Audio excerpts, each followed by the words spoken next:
Before turning to the people and the matters at hand, I just want to point out, not too subtly, that the network nonprofit is for sale in the back. I urge you to read it. It is number one nonprofit book on Amazon for 3 weeks running. I don't know what the size of the original print run was, but now may be your last chance to get the book before its second printing. So I urge you to do that. And I more seriously, I think for those of you in the audience who are working for social change, I think it would be a big mistake to leave tonight without your copy of the Network Nonprofit. It really is the best primer out there now to help nonprofit leaders and volunteers adapt to the network social media-driven landscape of social change in the 21st century.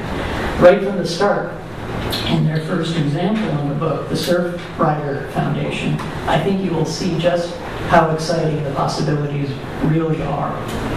None other than Guy Kawasaki is right on the money when he describes the network nonprofit as, quote, the Google Maps for nonprofits to harness social media to kick butt and change the world. So tonight we're featuring really two of the shining stars in the nonprofit universe. Allison, as I mentioned, is a senior fellow here at DEMOS, and she works as a writer and activist dedicated to understanding and enhancing efforts to use new social media tools for social change.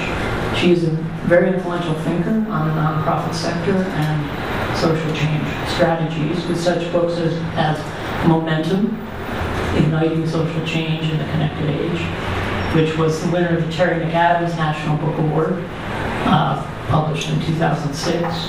Another recent work was commissioned by the Case Foundation, and it's an important paper on the millennial generation and activism, and that's called Social Citizens. And Allison also recently co-edited a collection of essays called Rebooting America, which focuses on transformative ways to reinvent 21st century democracy using new media tools. Allison is very engaged as a media commentator on nonprofit issues and social activism. She hosts a monthly podcast for the Chronicle of Philanthropy called Social Good, and she writes her own blog at A Fine Blog. And she's a senior advisor to the Personal Democracy Forum and Cause Wired. Interestingly, Allison also has a number of public service roles, but she lists in her bio the role of serving as a trustee and fire and police commissioner of Sleepy Hollow, New York. So she has learned what she is giving us in this book from the ground up. Allison's co-author and our other main speaker tonight is Beth Kanter. Beth is the author of probably the most renowned and widely viewed blog on the nonprofit sector called Beth's Blog.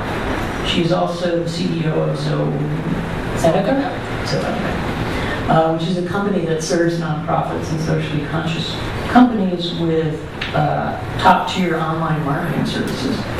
In 2009, she was named by Fast Company magazine as one of the most influential women in technology, and she was also one of Business Week's Voices of Innovation for social media, and currently is a visiting scholar for social media and nonprofits at the Packard Foundation. Beth is in demand all over the world as a keynote speaker and conference presenter on nonprofit strategy and social media. So thank you for making the time to come to New York for this event as well. And she curated most recently N10's We Are Media Nonprofit Social Media Starter Kit, which is an online community of people from nonprofits who are interested in learning and teaching about social media strategies and tools. And our moderator for this evening, we're very pleased to have with us Stephanie Strom from the New York Times. Stephanie is a national correspondent for the Times, where she covers the philanthropic sector and nonprofit organizations. with previous assignments with the New York Times in Tokyo and London, where she covered business, economics, and finance. So thank you to Stephanie for taking time out of an undoubtedly busy schedule as well to be with us tonight.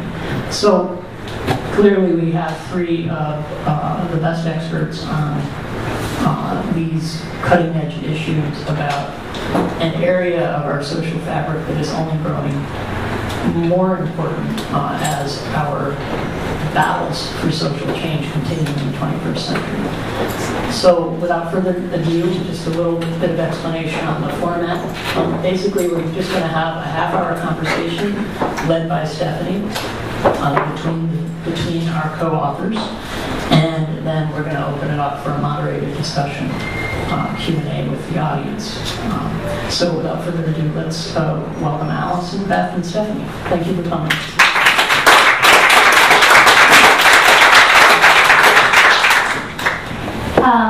Hello, everyone. I'm very excited to be here, and I'm very flattered as well. I guess a bit surprised, too, as I consider myself a bit of a dinosaur when it comes to the brave new world of social media. You could not have two more experts in the room to talk to you about this. Beth and Allison have, over the years, taken many calls and patiently answered many stupid questions that I have asked about social media, and they really do know what they're talking about. In fact, when I read the new book last week, I had a sneaking suspicion that they might have written it for me, so they could just say, go to page whatever I emailed or called.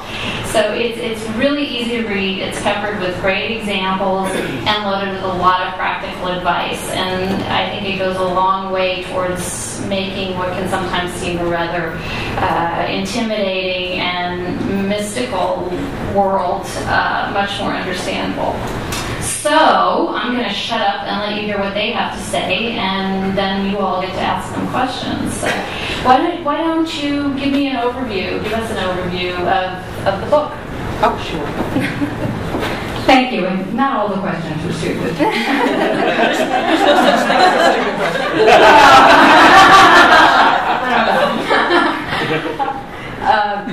Good evening. I'm Allison Fine. I'm delighted to be here with you tonight. I'm enormously appreciative to my friends at Demos. I see Miles just joined us, and David Callahan, and Lou for his lovely introduction. It is really quite an honor to be a part of this amazing organization. Stephanie, about a year ago, when we started to think about a book, so we're bloggers and we write very quickly every day, and people say, why a book? It's because a book forces people like us who think about these issues a lot to come up with a framework for explaining it to other people. And it seemed like such a critical moment in time for a whole host of reasons. One was the explosion in social media. As we all know, the digital divide is closing very quickly. And there were a number of organizations like Moms Rising and Charity Water, Surfrider Foundation, as Lou mentioned, who were using social media so well, so fluently. They were clearly working in a different kind of way, and we thought that was worth explaining. But more importantly to us was when we looked out at the landscape. So take, for instance, I was just visiting New Haven, Connecticut. Miles, a place that you know well. New Haven, Connecticut has the largest number of nonprofits per capita in the country.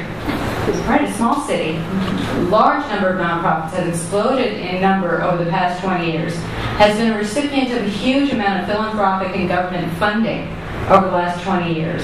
But there is not a single measure of social well-being that's moved in those 20 years. And so we're thinking what has happened was the growth of the sector as standalone institutions, some of which, as you know in the book, we call fortresses, were not well positioned to both use social media and be able to scale their efforts, which is what social networks powered by social media are able to do to solve social problems. Complex social problems outpace the capacity of any single individual or organization to solve them. Networks work very differently from that. So not only were we seeing the growth of these new, very interesting organizations like a Moms Rising, but we were watching, and Beth is an amazing chronicler of traditional organizations like a Red Cross or Planned Parenthood that are in the process of turning themselves inside out and becoming what we call network nonprofits.